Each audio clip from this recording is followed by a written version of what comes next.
오늘은 십자가와 영광이라는 제목으로 하나님 말씀 함께 나누도록 하겠습니다. 십자가가 가지고 있는 그 본래의 그 의미는 무엇입니까? 십자가는 수치, 그 고난의 그 상징입니다. 그래서 어떠한 형벌보다도 가장 사람들이 두려워했고, 또 다른 형벌은 받아도 이 십자가의 형벌은 피하고 싶어하는 그런 형벌이었었습니다. 성서 시대에도 우리가 알고 있는 그런 많은 사형법들이 있었는데요. 예를 들자면 화형, 또 교수형, 투석형, 화살로 쏘아 죽이는 형, 또 참살형, 또 참수형, 그리고 십자가형 등이 있었습니다. 랍비들에 의하면은 그때 당시에 그 화형이나 교수형, 또 투석형, 참수형 이런 그 형벌들이 있었는데, 가장 이렇게 이왕 죽을 거면은 그래도 어떤 게 자비로운 거냐라고 이 랍비들 이야기에 하면은 교수형이 가장 자비로운 사형법이다라고 그렇게 이야기하면서, 동시에 가장 저주스럽고 가장 비극적인 죽음은 십자가에서 죽는 것이라고 합니다. 십자가는 수치와 고난이었었고, 십자가에서 죽는다는 것은 그 자체가 저주였었고, 본인뿐만 아니라 가정까지 많은 사람들에게 피하고 싶어하는, 그리고 가족들조차도 저주스럽게 여겼던 게 이 십자가의 죽음이었습니다.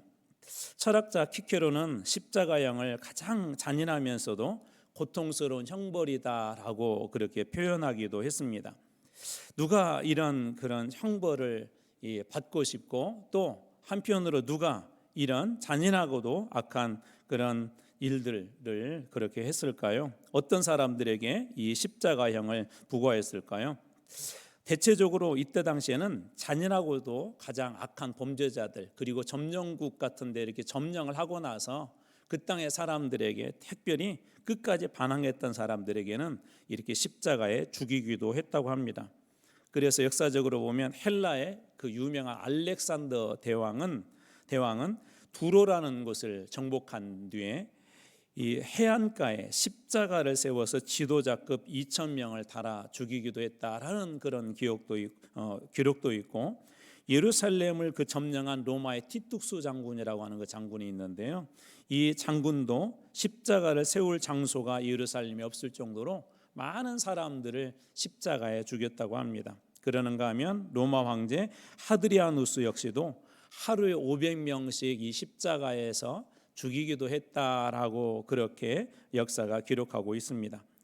이렇게 점령국 같은데 혹은 잔인한 범죄자들이 이렇게 하는 이유는 수치와 두려움을 동시에 주고, 또 이것을 통하여서 그 점령국이나 혹은 주변 사람들에게 동일하게 그런 수치와 두려움을 주기 위해서 그렇게 한 것입니다. 성경에도 이와 같은 비슷한 장면들이 등장하는데요. 여호수아가 여리고를 이렇게 점령하고 아이성이라는 곳을 또 점령을 했잖아요. 그때 아이성 왕을 나무에 달아 이렇게 죽이기도 했고, 그 뒤에 가나안의 5 왕을 죽여서 나무에 매달기도 했는데, 그렇게 하는 이유 역시 그 수치와 두려움, 저주를 하기 위함이었습니다. 우리가 잘 아는 에스더 이야기에서 유대인들을 몰살하려 했던 하만 역시도 자기가 만든 장대 그 나무에 달려 죽기도 하죠. 에스더서 7장 10절입니다. 모르드게를 매달려고 한 나무에 하만을 다니 왕의 노가 그쳤다라고 그렇게 성경은 기록하고 있습니다. 이러한 십자가 형벌들은 성경에 나와 있는 이스라엘에만 있는 것이 아니라 그 주변의 고대 근동에 이때 당시에 대부분 이런 형벌들이 있었다고 합니다. 대부분 비슷한 의미들이 있는데, 불명예스럽고 또 수치스럽고 그리고 부끄러운 그런 형벌이 이 십자가의 형벌이라고 합니다. 그렇다면 예수님의 그 십자가는, 그 죽음은 어떤 의미가 있을까요? 예수 그리스도의 십자가의 죽음 역시 수치스럽고 저주스러운 그런 죽음이었습니다. 유대인들은 예수님이 그 십자가형을 요구했던 이유들이 있어요. 왜 그러냐면 예수님이 계속 본인을 그리스도라고, 또 사람들이 예수를 그리스도라고 그렇게 인식하고 있었기 때문에 그렇습니다. 어떤 의미에서 보면 하나님의 아들이신데 또 스스로 그리스도라고 하는데, 그리스도와 그런 수치와 저주를 당한다는 것 인간적인 생각으로는 사실 좀 어떻게 이해하기가 힘들죠.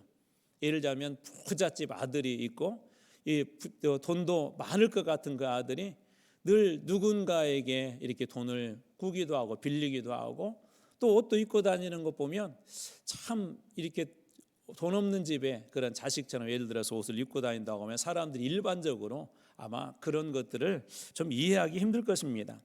마찬가지로 그리스도라고 하는 그 존재, 메시아라고 그들이 기대했던 그런 존재가 그렇게 저주스러운 그리고 부끄러운 십자가에서 죽는다는 것은 유대인들의 입장에서는 일반적으로 사실은 좀 이해하기가 힘들어요. 오늘날 우리는 구약에서 예수 그리스도의 죽음과 부활과 모든 과정을 알기 때문에 이 십자가가 결코 거기에서 끝난 것이 아니라 또 다른 의미가 있다는 건 알지만 유대인들의 입장에서는 절대로 그리스도라는 것은 그렇게 죽을 수 없다는 거예요. 그래서 십자가에 죽게 함으로 절대 예수가 그리스도가 아니라는 것을 증명하고 싶었던 마음도 그 안에 있었습니다. 그런데 그들의 예상대로 그 예수는 수치와 부끄러움을 당했고 많은 유대인들은 그런 광경을 보면서 역시 예수는 그리스도가 아니다라고 그렇게 결론을 내렸을 것입니다. 그래서 사도 바울도 그때 당시에 비슷한 그런 분위기를 갈라디아서 3장 13절에서 이렇게 전하고 있는데요. 그리스도께서 저주를 받은 바 되셨다. 그리스도께서 저주를 받은 바 되셨다. 일반적으로 이때 당시에 가지고 있던 사람들 역시도 예수라는 그 사람이 기적도 행하고 그리스도라고 그렇게 떠벌리고 다니더니 십자가에서 그도 저주받아서 죽었다. 그리스도라고 했기 때문에 메시아라고 했기 때문에 저주받아 죽었다라고 그렇게 생각하는 사람들도 있었습니다. 예수님의 십자가 역시 십자가의 죽음 역시 저주였었고 수치였었고 부끄러움이었던 것이죠. 그들에게는 이해하지 못할 그리스도라면 그렇게 죽는 것은 도대체 이해하지 못할 그런 것이었습니다. 그런데 예수님은 스스로 우리를 대신해서 십자가에서 죽으셨고 아주 오랜 옛날부터 우리가 잘 아는 창세기 3장 15절에 오면 우리가 소위 원복음이라고 하는데 그 원복음을 통하여서 그 복음을 통하여서 끊임없이 구약의 여러 곳에서 예수 그리스도께서 예수라는 분이 그리스도로 오셔서 그 죽으실 것과 그리고 많은 사람들의 죄를 대속할 것을 그 말씀해 주셨습니다. 선지자를 통해서 약속해 주셨고 그 약속을 위해서 독생자를 우리들에게 보내주셨던 것이죠. 원래 예수님은 어떤 분이셨습니까? 빌립보서 2장 6절입니다. 그는 근본 하나님의 본체시고 하나님과 똑같은 분이시라는 거예요. 예수님은 원래 하나님과 똑같은 분이시래요. 그런데 하나님과 동등됨, 여기에서 그냥 주인만 얘기하는 것이 아니라 모든 권한과 모든 걸 다 포함합니다. 그 모든 것들을 자기 것으로 취할 것으로 나는 그걸 가지고 있는 사람이야 라고 하는 그것을 모든 걸 다 버렸대요. 그러면서 빌립보서 2장 8절에 보면 사람의 모양으로 하나님이신데 그분이 사람의 모양으로 나타나서 자기를 아주 낮추었다라고 그렇게 이야기합니다.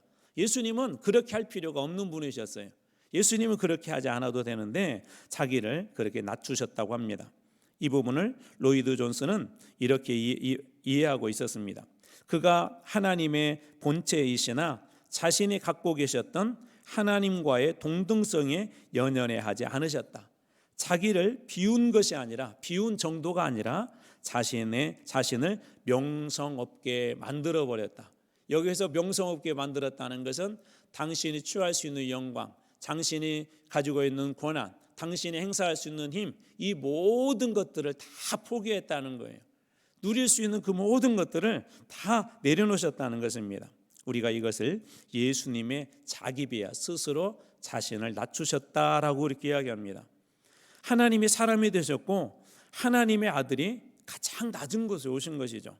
예수님께서 이렇게 낮아지시고 수치를 당한 이유는 분명합니다. 하나님은 어떤 분이십니까? 요한복음 4장 8절 말씀입니다. 하나님은 사랑이라고 합니다.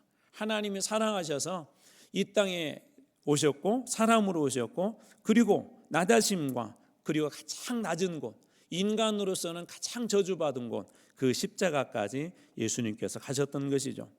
낮아심과 십자가의 이유는 우리를 그렇게 사랑하셨기 때문에 그렇습니다. 예수님께서 그 십자가에서 그 수치와 그 모든 것을 다 당하셨던 이유는 우리를 구원하여서 죄인 되었던 그리고 원수 되었던 우리를 구원하여서 하나님의 백성으로, 아니 하나님의 자녀로 너는 내 아들이다 내 딸이라 불러주기 위해서 그렇게 낮아지셨던 것입니다. 예수님은 항상 겸손하신 분이셨습니다. 우리가 잘 아는 것처럼 예루살렘에 입성하실 때도 어떻게 하셨습니까? 마태복음 21장 5절입니다. 시온의 딸에게 이르기를 내 왕이 되게 희망하니 그는 겸손하여 나귀 곧 멍에 매는 짐승의 새끼를 탓도다 하라 하였느니라. 예수님은 그렇게 겸손하셨고 가장 낮은 곳까지 예수님은 스스로 내려가셨습니다. 자기를 낮추시고 십자가에 다 내어줄 때 그렇다면 어떤 일들이 일어났을까요? 이때 당시에는 부끄럽고 수치스럽고 가장 저주스러운 곳이라고 그랬어요. 인간으로서는 어떻게 보면 가장 가고 싶지 않은 그런 곳이었는데 예수님이 그 스스로 낮아지시고 십자가의 자리로 가셨을 때 어떤 일들이 일어났냐는 것입니다. 빌립보서 2장 9절에서 11절 말씀입니다. 9절 말씀입니다. 이러므로라는 건 예수님이 십자가를 지시고 스스로 낮추셔서 십자가를 지셨으므로 하나님께서 그를 지극히 높이셨고 모든 이름 위에 뛰어난 이름을 주셨다라고 그렇게 이야기하고요. 10절에는 하늘에 있는 자들과 땅에 있는 자들과 땅 아래에 있는 자들로 모든 무릎, 이 땅의 모든 무릎을 예수의 이름에 꿇게 하셨다라고 그렇게 이야기합니다. 9절에서는 높이셨고 10절에서는 꿇게 하셨고 그리고 11절에는 모든 입으로 예수 그리스도를 주라 시인하여 하나님 아버지께 영광을 돌리게 하셨다라고 그렇게 말씀하여 주십니다. 이처럼 예수님을 십자가에 내어주심으로 그리고 예수님은 그것에 순종하심으로 가장 낮은 곳에 가심으로 수치와 부끄러움을 스스로 받으심으로 하나님은 그를 높이셨고 모든 이름을 예수의 이름에 꿇게 하셨고 모든 입으로 예수 그리스도를 주라 시인하여서 하나님께 영광 돌리게 하셨다고 그 십자가의 저주스러운 그런 자리를 영광의 자리로 하나님께서는 다 바꿔버리신 것입니다. 그때 당시에 오늘날 우리가 십자가를 이렇게 자랑스럽게 혹은 또 예쁘게 목걸이나 귀걸이를 할 수 있는 이유는 바로 어떻게 보면 이러한 뜻들이 그 뒤에 숨어 있는 것이죠. 이때 당시에는 절대 이 십자가는 그렇게 할 수 있는 것이 아니었습니다. 그런데 하나님은 십자가를 하나님의 영광으로 예수 그리스도의 그 낮아심을 하나님의 영광으로 바꾸어 버렸던 것입니다. 그래서 우리 이런 말이 있죠. No cross, no glory. 혹은 no cross, no crown. 혹은 no cross, no victory. 십자가 없이 영광도 없고 십자가 없이 승리도 없습니다. 그렇다면 예수님께서 우리들에게 보여주신 이 십자가의 자리와 영광은 어떤 의미가 있을까요? 오늘 많은 사람들은 무엇인가 세상에서 성취를 하고 누군가에게 이렇게 대접받고 누군가가 알아주기를 원합니다. 또 칭찬해주고 누군가가 우리를 알아줄 때는 상당히 기분이 좋습니다. 그런데 여기서 우리 한 가지 그리스도인이라면 기억해야 할 것이 있습니다. 그리스도인들이라면 십자가 없이 영광만 취하려고 한다면 그것은 거짓 신앙일 가망성들이 많습니다. 십자가 지지 않고 편하게 희생 없이 영광을 얻으려고 한다는 것은 결코 그런 일은 있을 수 없다는 거예요. 왜 그렇죠? 예수님께서 우리들에게도 그렇게 말씀하셨어요. 누구든지 나를 따라오려거든 자기를 부인하고 자기 십자가를 지라고 말씀하셨기 때문에 그렇습니다. 오래전에 어느 목사님을 통하여서 들었던 그 예화를 말씀드리고 이제 말씀을 마치고자 합니다. 어느 시골에 사는 그런 자매가 너무나도 몹시 힘들고 그런 어려운 삶을 살고 있었대요. 예수를 잘 믿었는데 너무나 고통스럽고 힘이 들어서 날마다 주님 너무 힘들어요. 주님 너무 힘들어서 정말 못 살겠어요라고 그렇게 이야기를 했대요. 그러다가 어느 날 이렇게 꿈을 꾸었는데 커다란 십자가를 그녀 자신이 이렇게 질질 끌고 가고 있더래요. 그렇지 않아도 이 땅에 사는 삶이 힘들었는데 꿈속에서 하나님 보여주신 것이 내 인생은 정말 힘들구나라고 하는 그런 것을 보여주신 거예요. 너무나도 이 십자가가 컸기 때문에 끌고 가는 것이 너무 힘들었는데 그때 마침 꿈속에서 예수님을 만나게 되었대요. 그래서 주님 앞에 이렇게 똑같이 얘기했어요. 주님 너무 힘들어요. 주님은 목수시잖아요. 너무 힘든 이 십자가 좀 제발 좀 잘라주세요 라고 그렇게 이야기를 했대요. 그러자 주님은 빙그레 웃으시면서 그것을 잘라주셨대요. 이렇게 또 가다가 또 여전히 힘들어서 또 주님께 그렇게 부탁했대요. 주님 그래도 힘들어요. 좀 잘라주세요. 예수님은 또 빙그레 웃으며 또 이렇게 잘라주셨대요. 그렇게 3번을 예수님 앞에 요청을 하고 어느덧 십자가는 너무나 작아져 손에 줄 만큼 작아져서 이제 그 요단강 앞에 이렇게 도착했다고 합니다. 그런데 그곳에서 이 분이 깜짝 놀랐대요. 왜 그러냐면 많은 사람들이 자기가 지고 온 그 십자가를 요단강에다 놓고 주님의 나라로 천국으로 가고 있는 것을 이렇게 보게 되었던 것이죠. 이 이야기가 주는 우리들에게 주는 그 교훈이 있습니다. 십자가는 어느 때는 정말 고통스러워요. 왜 나 혼자만 교회에서 이런 고생을 해야 되지? 내가 예수 믿는 게 이런 고생하려고 그러나? 내가 예수 믿는 게 이런 희생하려고 하나? 내가 예수 믿는 게 다른 사람들에게만 도움이 되고 나는 이렇게 힘들어야 되나 하고 스스로 자괴감이 들 때도 있습니다. 그런데 분명한 사실 하나가 있습니다. 다른 사람들은 몰라도 우리 주님께서 아신다는 거예요. 또 하나, 주님의 진정한 제자가 되고 싶다면, 아니 정말 주님 안에서 하나님이 주는 그 영광을 누리고 싶다면 이 십자가 없이 어느 누구도 예수님께서 보여주셨던 것처럼 십자가 없이 어느 누구도 하나님의 영광을 드러낼 수 없다는 것입니다. 사랑하는 성도 여러분, 오늘은 우리 고난주간 6일째입니다. 시간상으로 예수님은 지금 무덤 속에 계십니다. 어떻게 하면 아무것도 할 수 없는 모든 것들이 다 꽁꽁 묶여버린, 그러나 십자가와 이 무덤과 어둠의 권세를 통과하지 않고는 결코 부활이라고 하는 영광에 이를 수 없음을 기억하십시오. 혹시 여러분들의 삶 속에 십자가 때문에 왜 내 삶에는 이런 십자가가 주어졌나, 이것만 없으면 정말 살 수 있을 것 같은데 하는 그런 고통 중에 계신 분들이 계십니까?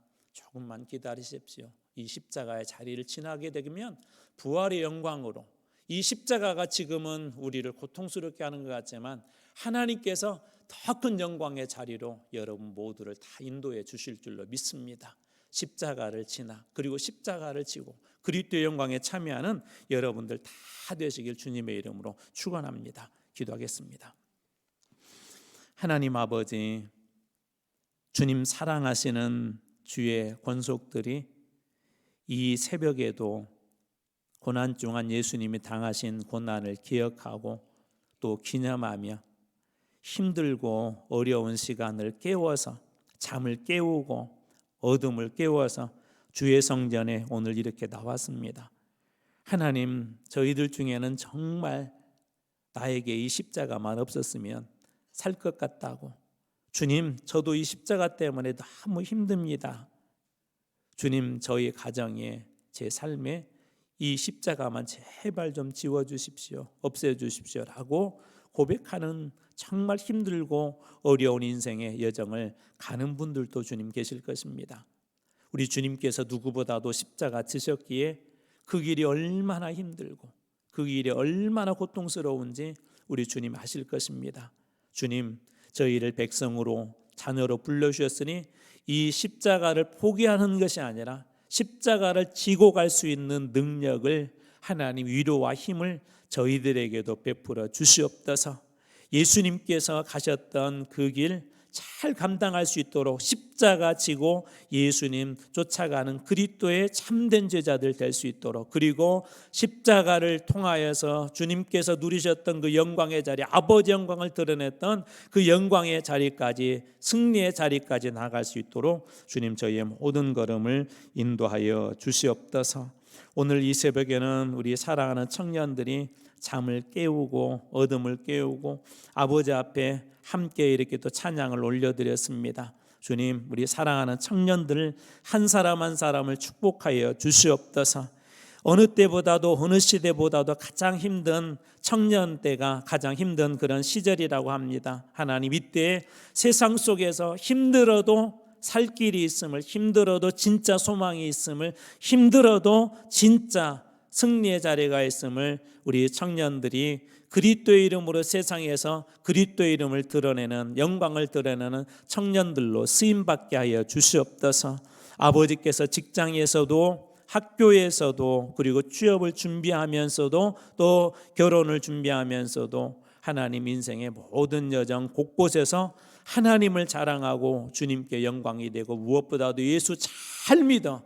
이 시대에 정말 힘들고 어렵다고 하지만 청년들 볼 때 우리 대한민국이 우리 한국교회가 한마음교회가 여전히 진짜 희망이 있다고 믿음을 줄 수 있는 그런 청년들로 믿음의 청년들로 주님 굳세게 붙잡아 주시옵소서. 우리 청년들을 또 이렇게 함께 섬기는 우리 이강렬 집사님, 부장으로 섬기는 집사님과 가정을 축복하여 주시옵소서. 또 우리 회장으로 섬기는 우리 최진아 청년, 또 부회장으로 섬기는 우리 박진현 청년을 비롯하여서 모든 임원들을 주님 축복하여 주시옵소서. 고난 주간 한 주간 동안 방송실에서 또 우리 청년들이 수고하고 있습니다. 보이지 않는 곳에서 우리 또 교회 학교 교사로 교회 곳곳에서 또 찬양팀으로 여러 가지 모양으로 헌신하고 있습니다. 하나님 그때그때마다 주님께서 그 걸음 하나하나를 복되게 하여 주시옵소서. 결혼을 앞둔 청년들에게는 좋은 인생의 배우자를 만나게 하여 주시고, 취업을 앞둔 청년들에게는 취업의 길을 열어 주시옵소서. 공부 중에 있는 청년들에게는 지혜와 명철을 더하여 주시고, 직장 생활 중에 있는 우리 청년들에게는 하나님 직장에서 요셉과 같은 하나님 청년들이 되어지게 하여 주시옵소서. 사업을 하고 하나님 또 자기 기업을 하고 있는 청년들에게는 그것을 통하여 온전히 하나님의 영광만 드러나게 하여 주시옵소서. 주께서 온전히 하늘의 복으로 채워줄 줄 믿습니다. 오늘 이 새벽에도 또 저 멀리에서 우리 담양에서 또 각화동에서 여러 가지 모양으로 멀리에서 이 새벽을 깨우며 여기까지 나온 우리 성도들이 있습니다. 그 걸음 이곳에 함께한 모든 성도들의 걸음을 축복해 주시고 입술의 기도를 주님 복되게 하여 주시옵소서. 하나님 십자가를 지나 영광에 다 참여하는 우리 성도들 다 될 줄 믿습니다. 감사드리며 예수 그리스도 이름으로 간절히 기도드리옵나이다. 아멘. 우리 오늘 이 시간에는 150장 우리 1절과 2절 그 후렴 우리 부르시고 그리고 축도로 이제 예배를 마치도록 하겠습니다.